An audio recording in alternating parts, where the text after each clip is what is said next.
Hello, I'm TheNerdySteve and welcome to my movie review channel. If you like what you see, I'd appreciate you liking, commenting, or subscribing.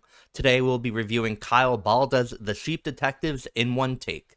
So, let's go. George Hardy loves his sheep.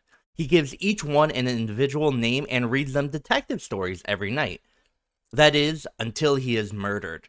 And then, his flock of sheep promises to solve the crime. So from the previews, I thought this movie was going to be absolute trash. I thought it was going to be a cliche family film that was immature and shallow. And I was wrong. Now, The Sheep Detectives isn't going to blow people away, but it was so much better than I thought it could ever be. It was fun and entertaining, and I was surprisingly invested. The first major part of this movie that I was very hesitant about is if the sheep would work. They're realistically animated and interact with real humans frequently. That's a huge ask, and for about 99% of the film, it works. I was so surprised. I was able to accept these animals as real while also having human emotions. It was effective, and this was a huge gamble that paid off. Because that worked, I was able to enjoy the story and investigation that soon followed. But this murder mystery isn't my favorite. I think it was a little too scattered and didn't have all the revelations that I expected from a film like this, but it was fine.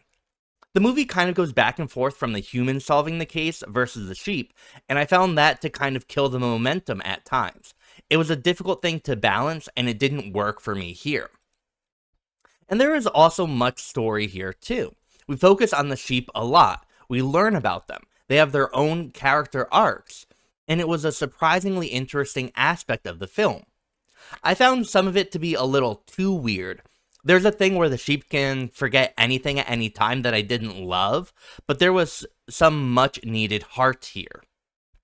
Overall, The Sheep Detectives was surprisingly fun. If the mystery itself was a little more intriguing, it would have really taken the film to another level. But I just found it to be a little underwhelming. I think that's what I can say about the movie altogether. It was a little underwhelming. But I think it's a great family film. I really enjoyed myself, and I'm sure you will too. I'm TheNerdySteve, and thank you so much for watching. And as always, like and subscribe and comment below to tell me how right or wrong you think I am. Have a wonderful morning, evening, or afternoon, wherever you are. Bye.